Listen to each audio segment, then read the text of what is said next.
Encuestas en los últimos días. Así es que un presidente sin duda con su estilo personal. ¿Cómo lo vieron, Erika? Pues mira, yo creo que la columna de Genaro es muy acertada. Creo que tiene la visibilidad de varios matices que estuvieron ahí presentes, sobre todo porque recobra cierta sobriedad en un acto tan importante cuyo distintivo es unir a los mexicanos, que de por sí este símbolo es el que nos une siempre sin distingos y de si somos chairos o fifís o alguna cosa. Y creo que es un gran tino que lo hace visible en todas las columnas, no solo la de Genaro, sino también muchísimas otras más, que le celebran el hecho de no habernos encontrado entre nosotros mismos en un acto tan trascendente. Y además que al final sus 20 vivas creo que se identificaron permanentemente con muchas de las demandas, muchas de las exigencias de la sociedad en términos generales. Al margen de todo ello, pues toda esta la minimización de la parafernalia y del esnovismo y de todo este tipo de cosas que se habían ido acompañando, creo que también es muy acertada, ¿no? Y eso también es de celebrarse. Me parece que fue un mensaje de unión que ratifica el tema del gran liderazgo y de la gran aceptación que sigue teniendo entre la sociedad, porque gritarle que no estaba solo y que era un honor estar ahí con él, pues no cualquiera después de lo que habíamos vivido antes, ¿no? Mira, el tema, Raúl, da para todo el programa, ¿eh? Sí. Yo creo que hay cierta unanimidad en el análisis con respecto al grito. Creo que sí, para mí, yo lo sintetizaría decir en prueba superada. Me parece que el presidente ha logrado presentarse como presidente. Ahora bien, vamos por partes, ¿no? Ay, vamos. Yo estoy de acuerdo en lo que habrías. Me parece que sale muy solitario. Una cosa es que invadan los salones, invadan los balcones, y otra es que se vea tan presidencialista la figura. Obviamente ya a la hora del grito está acompañado por los otros poderes, por su esposa, y a la hora de los fuegos artificiales vimos que estaba también su hijo menor, o sea, ya otra cosa. Creo que en términos generales el grito fue excelente. El Domingo Mural presentaba frases históricas, o sea, no es ninguna novedad lo de las 20 vivas, ¿sí? Porque, por ejemplo, Salinas hablaba de los pueblos del tercer mundo y Lázaro Cárdenas de otros temas. Cada quien le mete su toque, ¿no? Así es, el tiempo en que está viviendo. Y yo diría, no es extraordinario lo que pasó el domingo, ¿eh? Con Vicente Fox pasó lo mismo, exactamente lo mismo. Se llenó el Zócalo porque vivíamos un momento semejante al que se está viviendo ahora con López Obrador. O sea, no nos vayamos por eso. A lo mejor tú ya lo has vivido. Yo he estado en el Zócalo y sé lo que hace estar dentro de ese Zócalo completamente lleno con cualquier presidente, ¿eh? A mí el que me tocó presenciar directamente fue con el presidente Salinas de Gortari. Y era una fiesta. El chilango así es, el chilango es festivo. Ahora bien, lo que decía Erika hace un momento, hay versiones de que hubo acarreo y que ese acarreo se colocó abajo. Normal. Así son todos los presidentes, llevan sus fuerzas vivas, claro, para que le lancen vivas. Ahora bien, este es el grito, ¿eh? A mí me parece que a la mañana siguiente cambiaron las cosas. ¿Por qué? Porque estamos hablando de que el desfile es un desfile eminentemente militar. Igual, hemos estado en otros desfiles en los cuales lo que se muestra es la fortaleza del ejército mexicano en el plano nacional. Aquí en el caso de Jalisco, desde donde hacemos este programa, es lo mismo lo que la 15ª zona militar desarrolla con la fortaleza que tiene el ejército. Nada tenían que hacer ni los ninis, ni los viejitos, las pipas. O sea, no tenía nada que hacer. Me parece que allí... hablas de haber incluido en el desfile jóvenes construyendo futuro, hombres sembrando vida, los pensionados, digamos, los programas simbólicos del presidente López Obrador. Allí me parece que fue hacia atrás el presidente con el mensaje que había mandado. Y ya os subrayaría para que dejar a Jorge el turno. Muy bien vestido el presidente, recuperó la banda presidencial que no se la había puesto. La señora excelentemente vestida, muy, muy bien vestida, porque recordemos que Angélica Rivera pues nos salía con vestidos de diseñador cada año, ¿verdad? Y no sabíamos ni cuánto le costaban al erario público. Y aquí aprovecho para decirle al gobernador de Jalisco que salir como puerco abierto sin corbata, que recuerde que representa al gobierno de Jalisco. Si a él le gusta o no le gusta andar de corbata es otra cosa, es lo que representa, Raúl. Claro. Y en el caso del presidente de la República, el domingo le dio una lección de cómo vestirse con sobriedad cuando representas a un gobierno. Jorge. Fíjate que para mí hay dos grandes festividades en el país que refrendan la identidad, porque son dos eventos profundamente populares en el sentido más positivo de la palabra.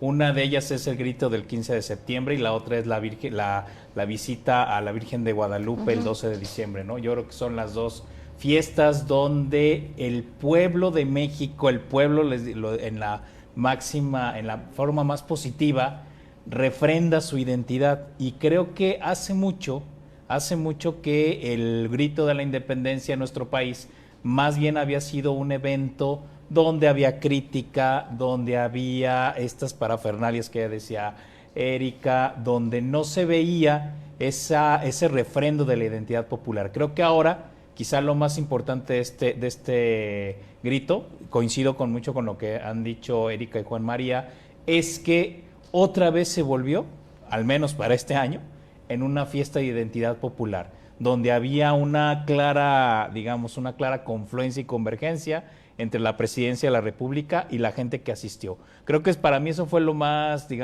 importante del grito, más allá de los símbolos, porque efectivamente Grupo Reforma sacó pues estos mensajes especiales que ha dado cada uno de los presidentes, ¿no? De acuerdo a su momento político, y eso también lo hizo ahora López Obrador, pero me parece que la parte simbólica de un grito recuperado para el pueblo, me parece que es lo más importante y que efectivamente son eventos que ayudan a la confluencia, a la convergencia, a la unidad, ¿no?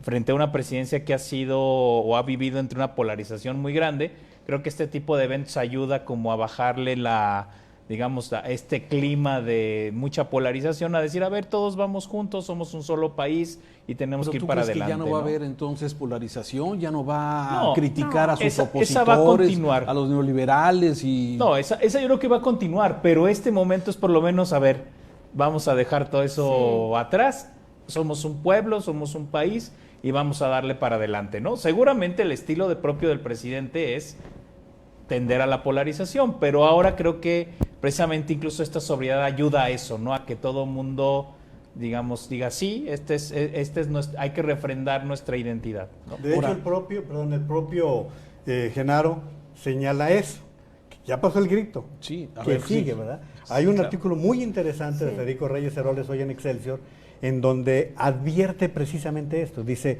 la independencia siempre nos une, siempre nos permite. Sin embargo, en la encuesta mundial de valores no tenemos esa calificación. Estamos descalificados como mexicanos en cuanto a esa fusión y decía Octavio Paz, hablaba precisamente de eso, que para el grito somos muy unidos, pero para el momento, en el día a día, no lo somos.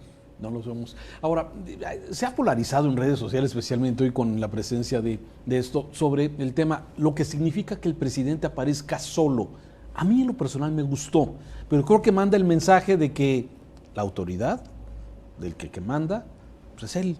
Sí. O sea, y bueno, la fiesta, si hubo fiesta o no hubo fiesta en los patios de Palacio Nacional.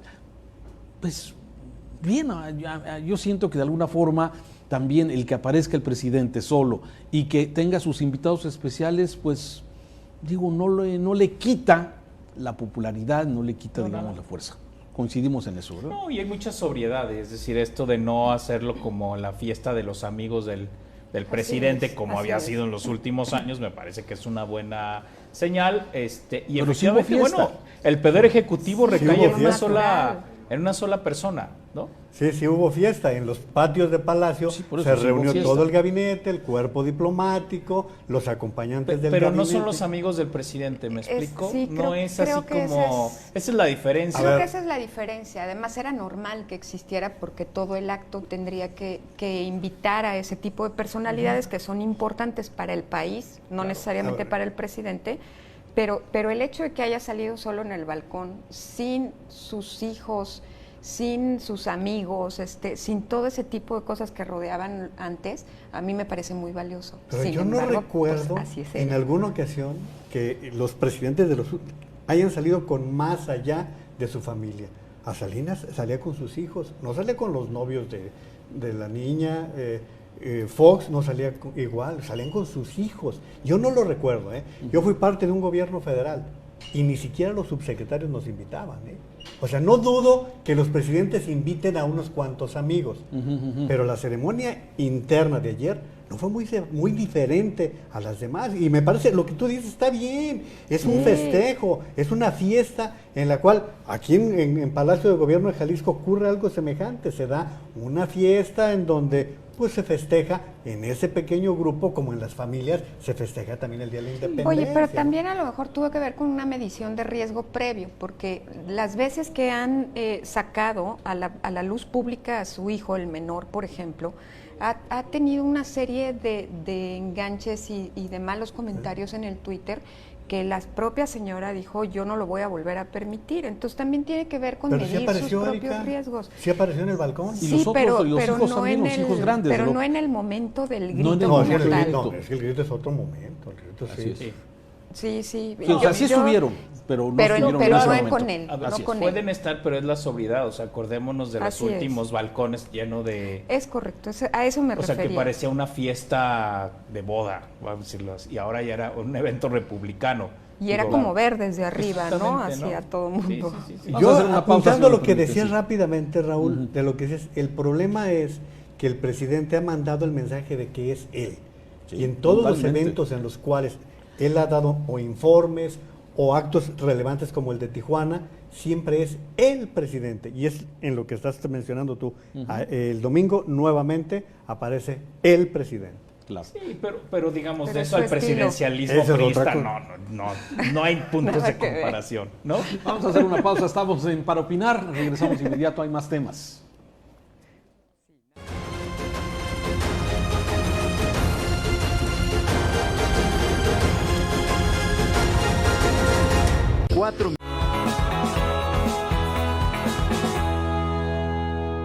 Hoy vamos a descifrar la fórmula perfecta entre velocidad y diversión. Anoten, internet hasta 20 megas más XView televisión interactiva más telefonía ilimitada es igual a la mejor oferta, 200 pesos más al mes. Ahora ya lo sabes, la mejor fórmula de regreso a clases está en Megacable. En Mega Noticias somos claros. Nadie nos dice qué decir y menos cómo comunicarlo. Informar es nuestra pasión. Nuestro único compromiso es con usted. Mega Noticias, el valor de la verdad. Las buenas historias merecen contarse más de una vez. Disfruta esta nueva versión de Grand Hotel a través de XView, como, cuando y donde quieras. ¿Ya lo usaste? Con XView Televisión Interactiva siempre hay algo que ver. Regresa a tus canales en vivo hasta 48 horas. Pausa cuando estés ocupado y reinicia si llegaste tarde. Graba todo lo que quieras ver y disfrútalo cuando quieras.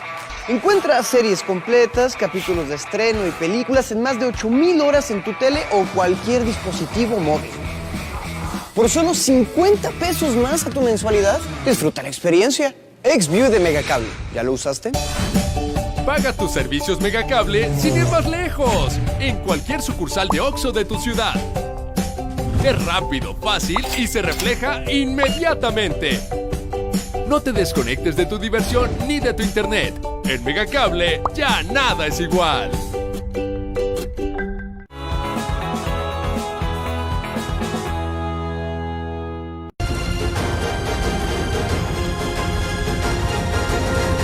Mientras aquí en México celebrábamos la independencia, una refinería de Arabia, una de las más grandes, era atacada con drones. Hay una polémica, dice Estados Unidos que fue Irán, dicen los árabes que no, que fue un grupo terrorista. El problema es que la producción petrolera del mundo se afectó y esto ha generado un incremento al precio del petróleo que podría ser benéfico, ¿no?, para México. Ahora que estamos produciendo, por lo menos ya se contuvo la caída, 1.300.000 barriles diarios y la idea del gobierno federal es aumentarlo. Sin embargo, también Esto representa un incremento de los costos de las gasolinas. Esto tiene varias visiones. ¿Cómo lo ven? Primero un poco de contexto, Raúl. En el estrecho de Hormuz confluyen Yemen, Arabia Saudita, Irán, Irak. Coinciden estos países que son los mayores productores de petróleo en el mundo.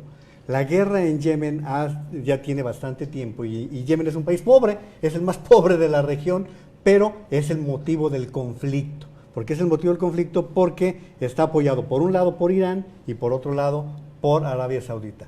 No sabemos hasta ahora quién causó el incidente, porque los rebeldes yemeníes asumieron que ellos fueron los responsables. Sin embargo, sale Donald Trump a decir que no, que habían sido drones iraníes los que hicieron este ataque, que significa la pérdida de 3,000 millones de barriles diarios.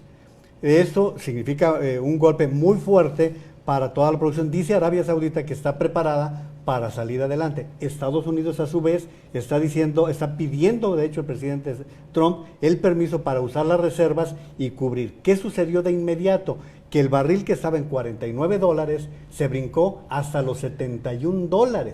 Ese es el alza que se produjo en el precio internacional del petróleo, sobre todo el del Brent, que es el que utilizan más los europeos. Entonces, esta situación ha derivado en una gran interrogante, que es lo que tú estás planteando, qué va a significar en concreto para México. Por un lado, más dinero por la venta de petróleo, pero por otro lado más costo para la compra. Más compra para las gasolinas, porque aumentan de precio. Sí, para mí, fíjate que el gran problema de este asunto es que cuando México tuvo el precio del barril hasta en $100, si se acuerdan que hubo una gran bonanza, con esos excedentes petroleros no pasó absolutamente nada. O sea, ese dinero finalmente no se supo en dónde quedó, no se generaron proyectos de desarrollo. Es decir, el gran problema es que al menos en los gobiernos anteriores, cuando tuvimos estos, digamos, este ingreso petrolero, excedentes que no se tenían contemplados, luego no había en dónde poderlo colocar de una manera realmente estratégica. A mí lo que me da un poco de temor en el caso de nosotros, si es que este precio se mantiene por un buen tiempo, es que se termine yendo a resolver el déficit del país y que solo sirva para que no se aumenten impuestos y no que efectivamente el gobierno sea sobrio en el manejo, claro, y diga, bueno, nos llegaron 10 pesos más, vamos a meterlo en estos 3, 4 proyectos estratégicos. Para mí ese es el gran riesgo que podemos tener frente a esta llegada de dinero, que en automático, digamos, no es una buena noticia, más bien es cuánto efectivamente vamos a tener de más y entonces luego cómo se utiliza. Al menos, bueno, ya el presidente dijo que las gasolinas no van a aumentar. Yo supongo que el ajuste se va a hacer vía impuesto. Sí, ¿no? Y el IEPS. Exacto. Desde luego. Sí. Y aquí, sí, América. No, adelante. No, yo lo que quería comentar con respecto a esto, Raúl, porque lo que decía Jorge, ¿qué sucedió cuando el petróleo llegó hasta $120? La voracidad de los gobernadores de los estados consumió gran parte de eso y ahí vino un gran flujo de dinero que se fue a la corrupción, Jorge, habría que decirlo, ni siquiera proyectos estratégicos. Ahora, ¿qué va a suceder? En el presupuesto que se entregó la semana pasada, el precio internacional del petróleo se pone como en $49. $49, según dijo el secretario de Hacienda está anticipando que se están comprando ahora, ojalá estemos a tiempo de comprar las protecciones en un mejor precio, porque si se compraron ya a 49 y el precio se va a los 65 o hasta los $70, entonces vamos a tener esa gran desventaja. Y yo espero que todavía estemos en tiempo, ¿no? Claro. Erika. Sí, y fíjate que también algo que parece relevante es que si quedan esos excedentes, pues uno habría que garantizar que no se vayan a la famosa caja negra que le acaban de autorizar al señor presidente, porque entonces ahí pues el gasto es absolutamente discrecional, o la inversión de ese excedente es absolutamente discrecional.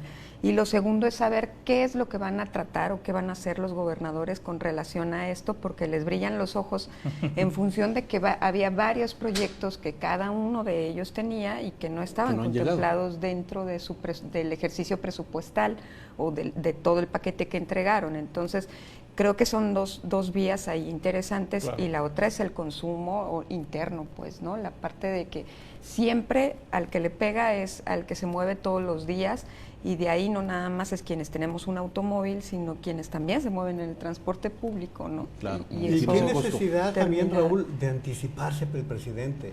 En Sí. Estados Unidos este fin de semana ya hubo estados en donde subió 25 centavos la gasolina.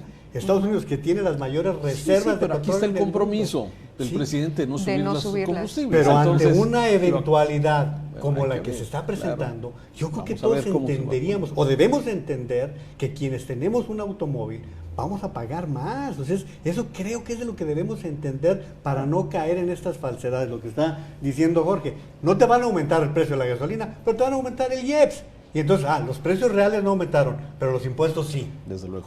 Sí, no, o la otra es decir, a ver, si tú quieres proteger, entonces eso, que el consumidor que tiene auto sí asuma el costo, pero que el transporte público haya un compromiso de los gobiernos de no subirlo, ¿no? Vamos al otro tema, si les parece. Ayotzinapa vuelve 5 años de la tragedia de la desaparición de estos jóvenes de Ayotzinapa. Vuelve otra vez, este tema está calientito. ¿Por qué? Porque el secretario, el subsecretario de Derechos Humanos de Gobernación, Alejandro Encinas, está preocupado, alarmado por lo que está sucediendo, la liberación ya de 77 personas presuntamente involucrados en el hecho de Ayotzinapa. Y pareciera que hay una contradicción, y así lo han tratado en las diferentes columnas. Hoy lo trata Carlos Pusch en su columna. Por un lado, hay un fiscal especial encargado por el gobierno federal que ya participó en el grupo especializado de expertos, en aquel famoso GIEP, y resulta que pues todo el mundo coincidía en que era un cochinero la investigación, pero ahora se preocupan de que se estén liberando a los presuntos involucrados. A ver, lo que pasa ahí es que efectivamente, a ver, el GIEI, donde estuvo precisamente el fiscal, Sí. desde hace varios años habían dicho claramente la investigación está mal hecha, las declaraciones fueron obtenidas en base a tortura y con eso obviamente quedaban descalificadas las versiones de los implicados, ¿sí? Se dejaron de hacer investigaciones, es decir, Ayotzinapa se convirtió en el manual, o más bien en la gran muestra de cómo se procesan en el sistema judicial mexicano casos de esta envergadura. Y ya se había dicho desde la Comisión Interamericana de Derechos Humanos a la que pertenecía el GIEI, esa investigación está mal hecha, hay que rehacer algunas partes del proceso, no se va a poder llegar a justicia, se tiene que crear otro mecanismo más parecido a una comisión de la verdad, que no es tanto un mecanismo jurídico que tenga que ir por pruebas, sino más bien reconstruir la verdad en términos más históricos, ¿no? Es decir, hay varias alternativas y claro, ahora es el propio gobierno Está federal, chocando con su sí, versión. está topando porque efectivamente si es coherente con los principios de derechos humanos va a dejar salir a estos y a lo mejor a más. ¿Por qué? Porque la investigación estaba mal hecha Sí. desde el principio. Aquí el gran problema es que nos topamos con la gravedad de cómo se ha procesado este tipo de casos en este país. Ayotzinapa es el claro ejemplo de cómo un proceso que era tan importante sacarlo bien, pues se hizo mal desde el comienzo. principio, Y claro, varios años después, volver a rehacer partes del proceso se vuelve sumamente complicado. Desde el principio se hizo mal. ¿Por qué, Raúl? Porque era un asunto local, que el gobierno de Guerrero lo ensució desde el principio. Luego, se suma el gobierno federal y lo hace bastante mal. Hay una serie de errores en la investigación. Pues porque el objetivo era cubrir el ejército. Al ejército o también a los personajes que fueron apareciendo posteriormente y al crimen organizado también, Raúl. Entonces, ¿qué es lo que está sucediendo en este momento? Jorge Fernández Menéndez hace un apunte muy importante cuando dice, esto se viene a complicar en el momento en que Alejandro Encinas y los padres presentan un amparo que no permite procesar adecuadamente y complica más la situación. El juez lo que está diciendo es, bueno, si a mí me entregan una investigación mal hecha desde el principio, que hay errores como lo que está Sí, diciendo pues también, Jorge, el pues protocolo ya de Más Estocolmo, De por sí el Poder Judicial está Era plagado lógico. de...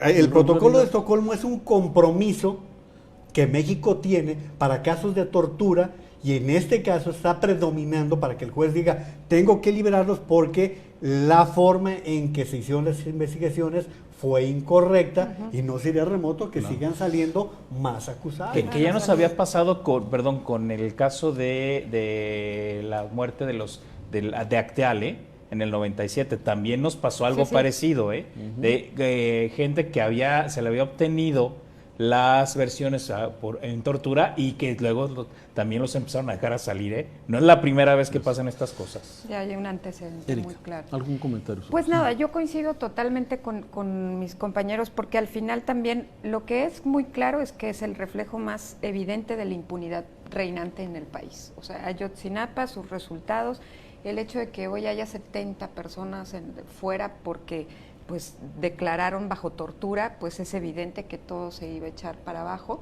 El problema es que llega en un momento en el que tienes un fiscal legítimo, un fiscal con mucha sobriedad y con mucho peso, y que entonces procesar lo que viene va a ser lo más complicado, ¿no? En el escenario. Tiene un gran reto, o sea, encontrar la verdad del caso Ayotzinapa, ¿no? Que no sea la verdad histórica. Que no sea la verdad histórica. Que por cierto, el ex procurador Murillo Karam salió, no había hecho declaraciones y desde ayer está formulando algunas declaraciones en las cuales dice, yo entregué la información correspondiente y aquí estoy para aclarar lo que quieran que aclare.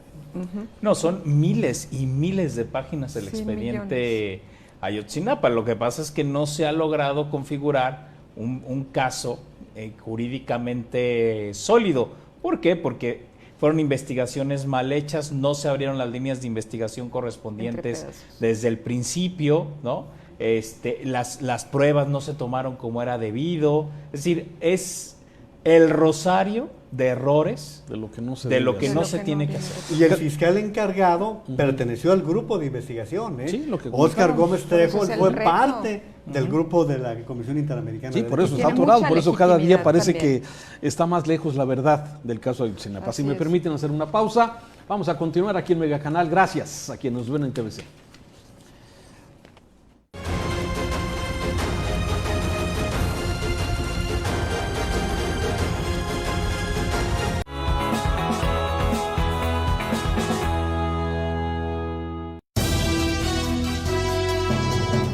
En Mega Noticias somos claros.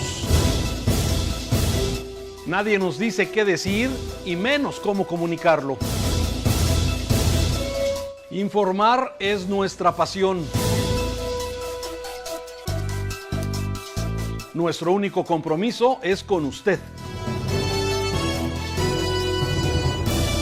Mega Noticias, el valor de la verdad. Gobernar Tlaquepaque ha tenido como principal motivación darle a mi municipio el lugar que merece. Hemos trabajado para mejorar las condiciones de vida de nuestra gente, incrementar los servicios públicos, atraer nuevos empleos y combatir la inseguridad. La consolidación de Tlaquepaque es hoy. María Elena Limón, primer informe de gobierno. 100 palabras de Natalia González. Investigadores mexicanos analizan millones de datos buscando establecer la relación entre la violencia escrita en las redes sociales y los feminicidios a través de métodos de geointeligencia computacional. Los especialistas desarrollaron un sistema basado en algoritmos que permite identificar los mensajes con contenido misógino. La tarea consiste en descubrir en qué regiones de México se emiten más tweets violentos y contrastar el resultado con las estadísticas de feminicidios. El propósito es elaborar un mapa de alerta que permita visibilizar los discursos de odio hacia las mujeres y actuar en consecuencia. En un primer resultado se puede establecer que efectivamente los estados del país donde ocurren más feminicidios destacan entre los que generan más mensajes de odio hacia las mujeres. Esto demuestra que el lenguaje no solo es reflejo de la sociedad, sino un factor generador de más violencia. A la luz de lo anterior, no es exagerado decir que las palabras también matan.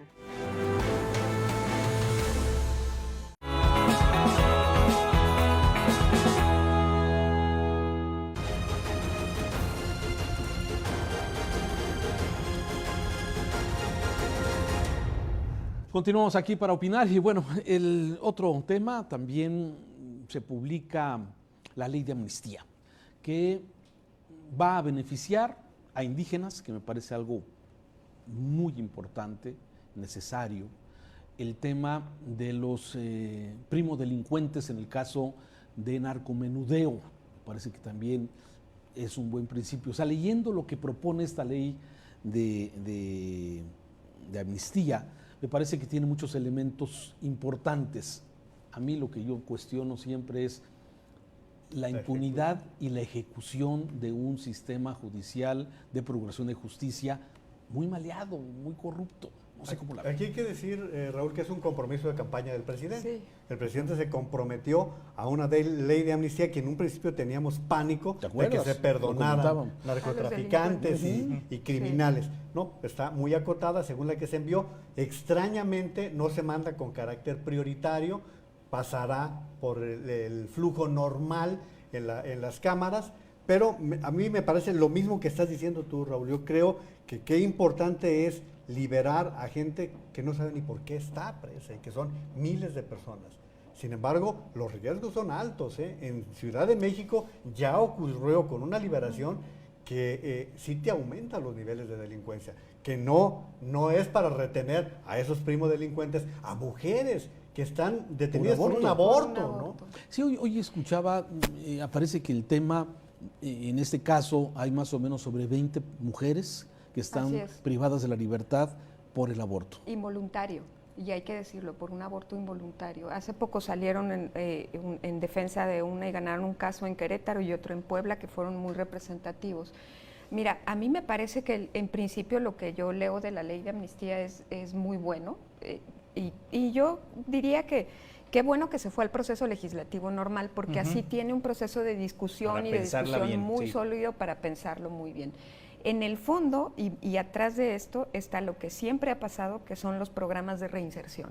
Al margen de que sean primodelincuentes, de que sean mujeres que tuvieron abortos involuntarios, etcétera, los procesos de reinserción en este país son terribles. No hay una política pública clara. La gente que sale en cualquier condición y obtiene otra vez su libertad, no se reinserta de una manera clara al mercado laboral, a su propia familia, porque muchas de esas mujeres que están encerradas en este momento perdieron a su familia.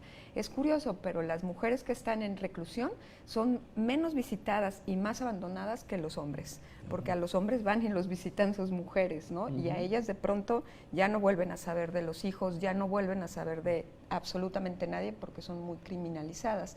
Entonces, en esto habría que discutir no solamente las condiciones de la amnistía, sino también cómo vamos a generar procesos y políticas públicas de reinserción que puedan de verdad favorecernos a todos como sociedad y a ellos fundamentalmente, ¿no?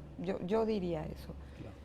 Fíjate que a mí me parece que es estábamos esperando una iniciativa de este tipo, porque efectivamente las cárceles de este país están sobresaturadas, ¿sí? De mucha gente que no tendría por qué estar ahí, y este tipo de leyes ayuda a eso, a los que no tendrían que haber estado, que empiecen a salir.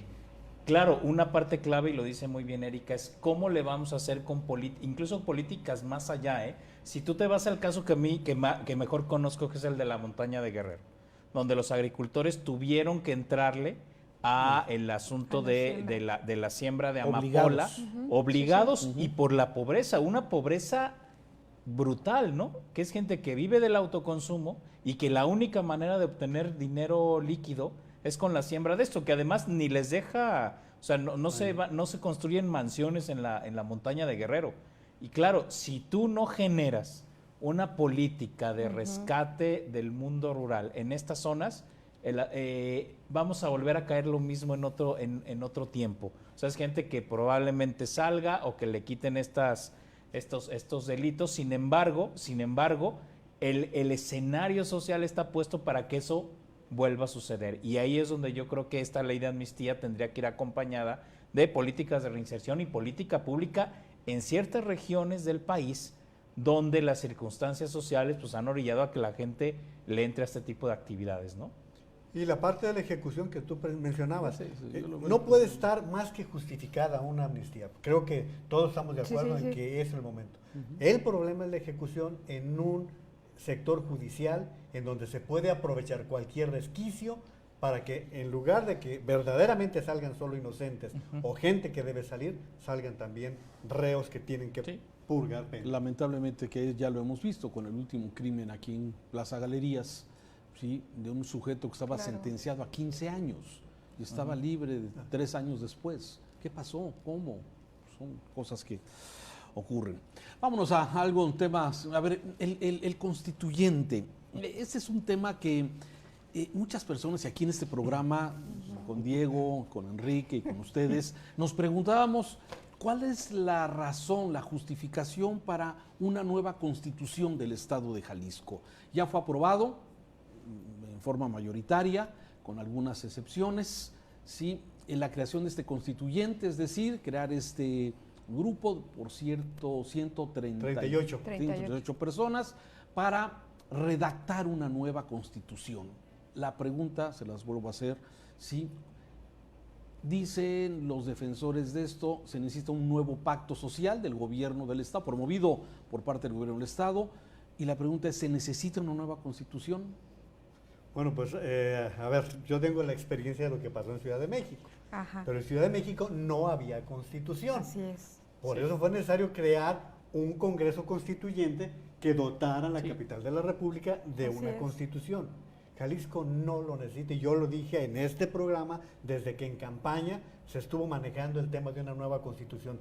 ¿Para qué? ¿Por qué? Necesitamos de veras un nuevo pacto. Jalisco tiene buenas leyes. Y en términos generales me parece que tenemos una buena constitución. Someternos a un proceso cuando tenemos otro tipo de necesidades, mejor vamos aplicando las leyes que ya nos hemos dado, y si hay que hacer algunos ajustes, hazlos. A mí me parece puro protagonismo el que se está dando. Y mira que a mí me encantaría formar parte del constituyente, porque pues ves en los libros que aparecieron todos los constituyentes. Pues por pura vanidad valdría la pena, ¿no? A ver, Erika, ¿tú cómo lo ves? Entonces yo como las constituyentes de la Ciudad de Claro, México, pues, ¿no? sí. Que fueron tan innovadoras. Mira, yo estoy muy peleada particularmente con la frase esta del nuevo pacto social, ¿no? De entrada me parece que lo que tendríamos que replantear es esto. ¿Qué es lo que necesitamos como sociedad? Yo creo que los pactos sociales han servido para 3 cosas en este país, que es para nada y para nada, ¿no? Las 3 reiterativas. Me parece que esa nueva relación se tiene que plantear desde el cumplimiento de la norma, que eso es algo fundamental, pero tampoco veo que el Estado no necesite una reconstrucción de las leyes básicas que nos dan forma a la convivencia, ¿no? Porque de pronto los diputados, las diputadas, cada quien llega con su propia agenda y remendan y vuelvan a remendar y vuelvan a remendar, que eso ya me parece que ya no debería de ocurrir. Y sin embargo, hay cosas tan fundamentales que están plagadas de cuestiones que son discriminatorias, etcétera, como los códigos, el Código Civil y el Código Penal.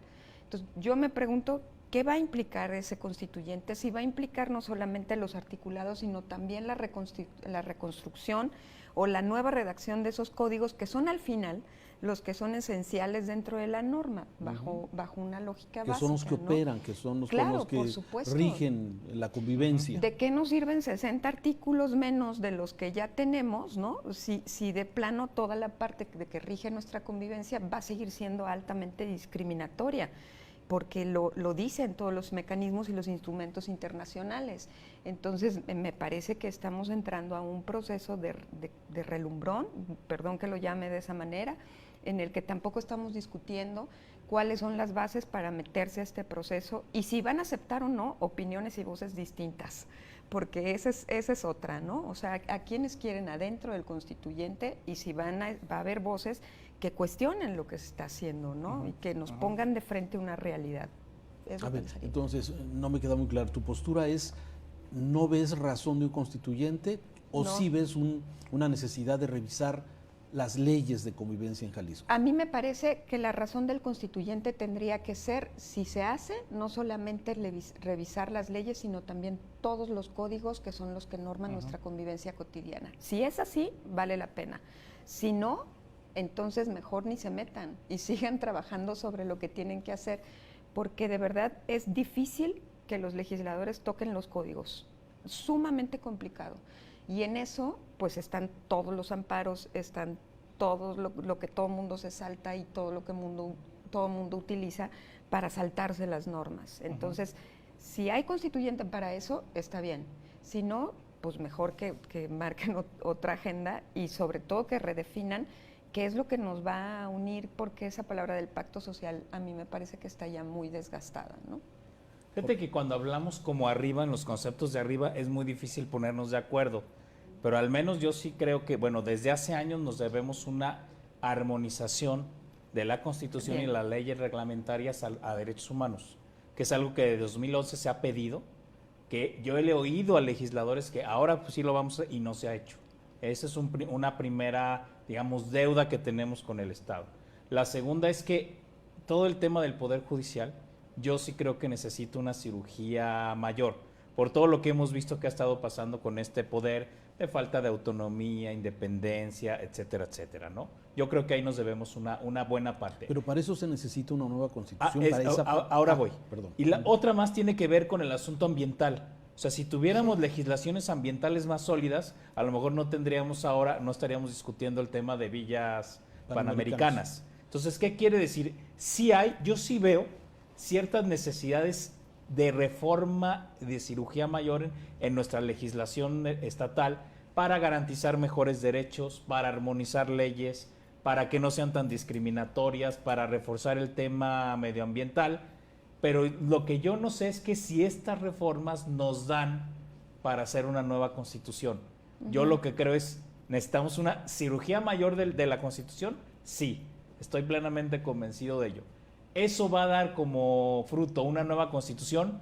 No lo sé, porque la nueva Constitución más bien viene de un proceso político de cambio de régimen, que eso es lo que no está claro y por lo tanto no hay consenso al respecto, ¿sí? Por eso se dice siempre, hay una revolución que es un cambio de régimen natural, por lo tanto nueva Constitución.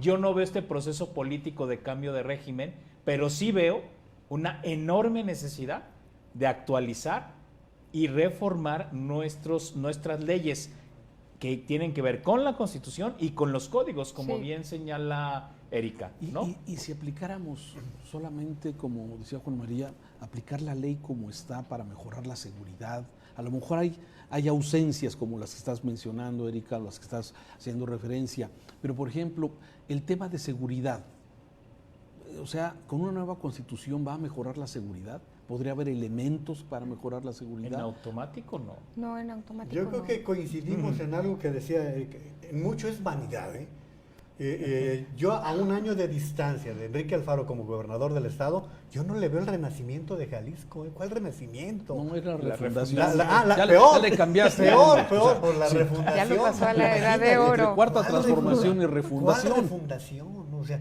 el estado ya fue fundado y se ha venido desarrollando. Yo le compro a Jorge una expresión que nos va a englobar todo lo que hemos venido diciendo. Hay que armonizar lo que ya tenemos. Si haces una armonización de las leyes con aquello que todavía no tenemos, lo de medio ambiente, con lo que nos estamos, con el río de Ayuquila, que nos estamos... Pero entonces parchar, siempre seguir parchando las leyes, pero ¿por qué no hacer nuevas? Y una nueva Constitución, lo que está diciendo Erika es muy cierto, vas a cambiar el Código Penal, vas a cambiar el Código del Trabajo, o sea, vas a cambiar todos los códigos y leyes colaterales a la Constitución del Estado. Bien. Platicando para opinar, escuchando a nuestros opinadores esta noche. Una pausa y regresamos para concluir este espacio.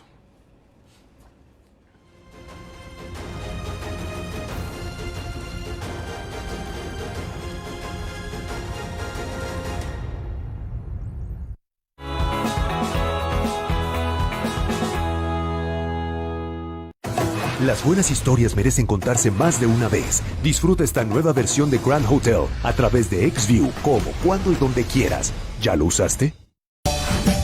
Paga tus servicios Megacable sin ir más lejos, en cualquier sucursal de OXXO de tu ciudad. Es rápido, fácil y se refleja inmediatamente. No te desconectes de tu diversión ni de tu internet. En Megacable ya nada es igual.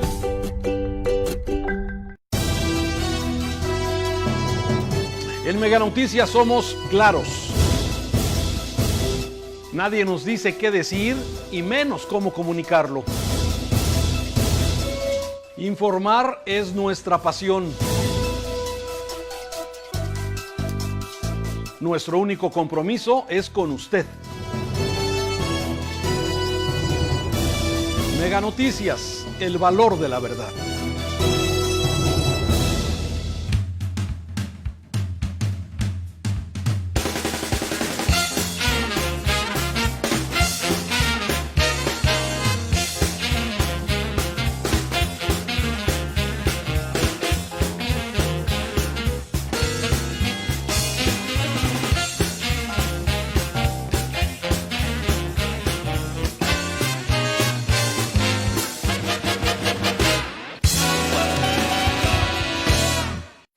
Las buenas historias merecen contarse más de una vez. Disfruta esta nueva versión de Grand Hotel a través de XView, como, cuando y donde quieras. ¿Ya lo usaste? Música, bohemia, poesía y un toque de humor. Otra noche con ustedes por Mega Canal.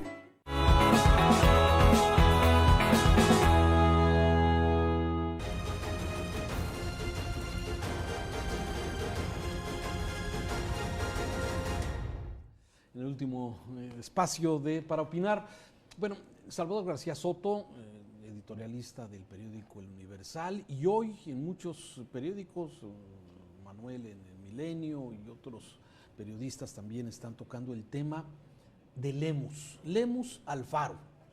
Luego del tema Villas Panamericanas, de alguna forma se preveía un rompimiento. Y García Soto está planteando la posibilidad de que Pablo Lemus venga a ocupar el espacio del superdelegado Carlos Lomelí, espacio político, para el 2021. ¿Cómo la ven? Salvador da un dato que yo no conocía, que Pablo Lemus tiene una vinculación cercana con Alfonso Romo. Sí. Y bueno, yo no lo sabía, ¿no? Y como empresario, como presidente de Coparmex. Sí, y que por allí podría venir el interés de tener un candidato a la gubernatura. A mí no me parece nuevo, ¿eh? Esto yo lo he venido escuchando desde el periodo anterior, que tarde que temprano habría un rompimiento de Lemus con Alfaro, pensando en la gubernatura, sobre todo porque a Pablo Lemus se le anticipan Clemente Castañeda y el propio Ismael del Toro. Bueno, es que a ver, el equipo de Alfaro es Clemente Castañeda y el Pope, Ismael del Toro. Esos son el equipo. Hugo Luna, que es el grupo cercano. Y Enrique Pablo Ibarra, Lemus pero Pablo no está en ese grupo. Entonces, a mí no me parece extraño el estarlo pensando. Ahora, todos conocemos a Pablo, ¿eh? Sabemos cómo llegó a la designación de Movimiento Ciudadano y cómo estuvo coqueteando con el PAN mucho tiempo. O sea, Pablo tiene aspiraciones a la gubernatura, eso no cabe la menor duda. A mí me parece que el rompimiento con lo de Villas Panamericanas fue muy sospechoso, por decirlo menos. A ver, si tú ves las necesidades políticas de Pablo Lemus, de que después de, o sea, no se puede la reelegir, reelección de Zapopan, tiene 3 años de vacío político que por supuesto le pueden obstaculizar mucho para seguir caminando políticamente. Ese es un escenario. La otra es que a Morena le faltan liderazgos importantes. O sea, el único liderazgo en Morena en Jalisco era Carlos Lomelí, que ahora pues enfrenta sanciones de la función pública, bueno, que fue sus empresas, que fue relegado de ser el superdelegado. Entonces, por supuesto que ahí tú ves dos necesidades políticas claras: Morena con necesidad de liderazgos importantes y a Pablo Lemus con la necesidad de un vehículo político que le permita seguir creciendo. Esas dos necesidades para mí son claras para decir, yo creo que la posibilidad de que Pablo Lemus esté en Morena es real. Digo, habrá que ver qué tanto hay de chisme y de dejar soltar los, como dicen, los petardos para ver cómo lo ve la gente, pero eso es real, ¿eh? A ver, Ismael del Toro va por la reelección. Sin embargo, ahora que vimos los informes, pues no son presidentes que tengan mucha luz de alguna forma en esta. Y un candidato a Guadalajara podría ser Lemus, que ese sería un vehículo o una diputación como tú lo has señalado. Pero, ¿cómo lo ves, Erika?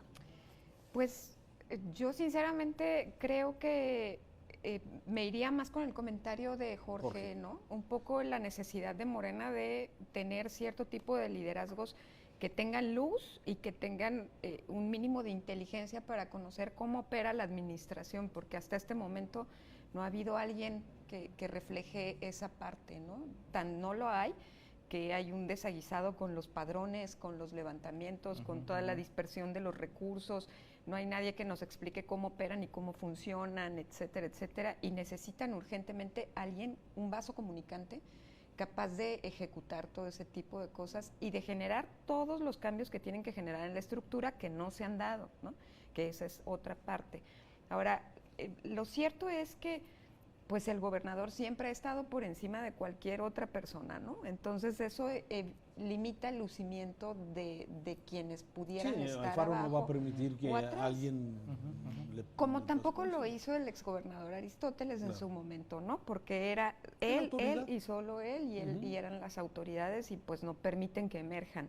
Y bueno, yo a Lemus no le veo cabida, particularmente yo en Morena, no me parece que esté como para eso. Quizás sí, a lo mejor en el PAN y en esta idea de que el PAN pueda volver a resurgir, no sé, quizás, ¿no? En el próximo 2021, pero no lo veo yo en Morena particularmente, y me parece que ha quedado demostrado que no necesariamente necesitas tener un cargo o un puesto de elección o un puesto de brillantez o de lucidez durante 3 años para hacer una campaña, porque tendría que dedicarse a conocer el Estado, ¿no?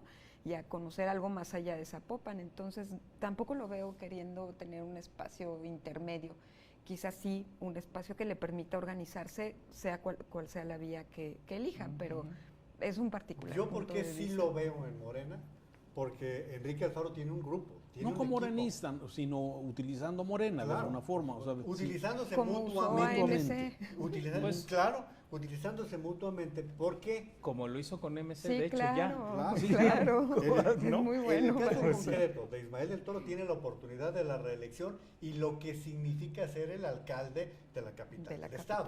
Uno. Y los presupuestos que están en tu entorno. Pero en segundo lugar está Clemente Castañeda, que también podría ir como aspirante a la presidencia municipal de Guadalajara, y que él como senador de la República, como líder del grupo parlamentario de Movimiento Ciudadano, creo que tiene ahí sí luz propia, ¿no? Yo sí creo que Pablo va a terminar rompiendo con Enrique Alfaro. Pues, lo que pasa es que, utilizó a MC como un vehículo para llegar a Zapopan, claro, por no ser parte del grupo. Que cambie de carrito, yo no le veo mucho problema, francamente. Y es un carrito que necesita conductor. Sí. ¿No? Erika, muchas gracias. Al contrario, Raúl, gracias por Juan María, invitarme. Gracias, Jorge. Buenas noches. Hasta la próxima semana. Muchas gracias a usted que nos ve. Buenas noches.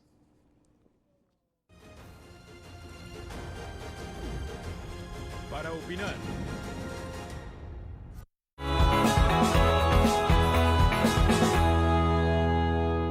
Aún quedan muchas emociones en MLB Extra Innings por Megacable. Jugadas espectaculares y la acción de la temporada regular en 7 canales exclusivos. Contrátalo a precio especial de mitad de temporada con 3 pagos de $300 o a un precio especial de contado. MLB Extra Innings es un hit por Megacable.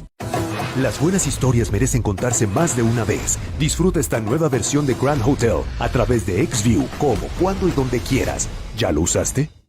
Con Fox Premium, disfruta de tus series favoritas, grandes estrenos, deportes y programación para toda la familia al instante, sin cortes comerciales. Con HBO tienes producciones originales, el mejor cine con los artistas del momento y nuevas opciones de entretenimiento sin interrupciones.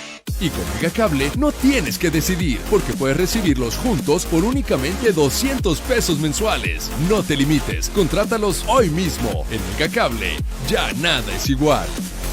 Tú que ya cuentas con XView, ¿ya sabes que tienes acceso a toda nuestra sección VOD? Disfruta de 8,000 horas de series completas, películas infantiles y mucho más. Ahora VOD está disponible en todos nuestros paquetes XView y es para ti. Disfruta de este beneficio exclusivo. ¿Aún no tienes XView? ¡Contrata ya! Música, bohemia, poesía y un toque de humor. Otra noche con ustedes por Mega Canal. Música, bohemia, poesía y un toque de humor. Otra noche con ustedes por Mega Canal.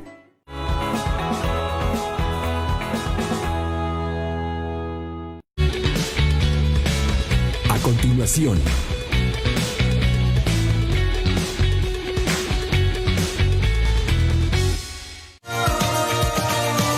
Mega Canal.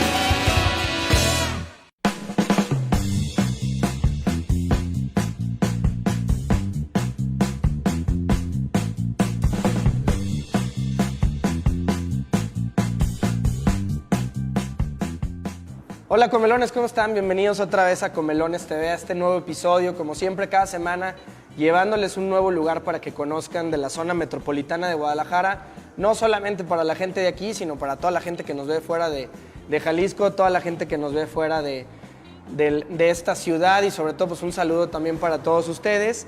Un lugar que les va a llamar la atención desde el nombre, seguramente les va a recordar a algún lugar y sobre todo van a saber de qué se trata. Nos encontramos en Casa Caborca, aquí en Rafael Sanzio, muy cerca de plaza que ya no puedo decir su nombre, una plaza muy famosa que está aquí en Sanzio y Avenida Vallarta.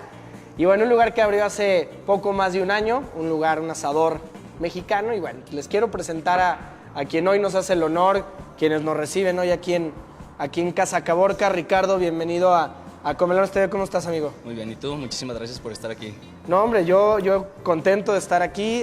Ya tenemos rato planeando el programa. Ya tocó hoy que íbamos a estar por aquí en tu lugar. Un lugar que yo, como te decía, lo veía, pasaba por aquí.